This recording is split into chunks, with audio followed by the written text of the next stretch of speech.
Hello mga mamu! Kinda kakaiba ang niredy ko sa inyo.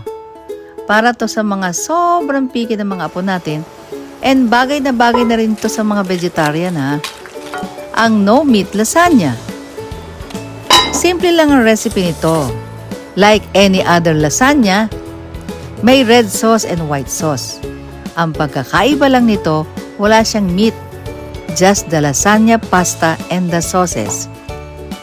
Ganun pa rin naman ang sarap at creaminess ng lasagnyang nakasanayan natin. Magsing sarap din siya sa true lang. Basta yummy ang red at white sauce, carry na yan. Sure win din ito sa mga kids nyo. O diba? Yummy itsura niya. Come on, let's eat. Happy tummy, happy kids.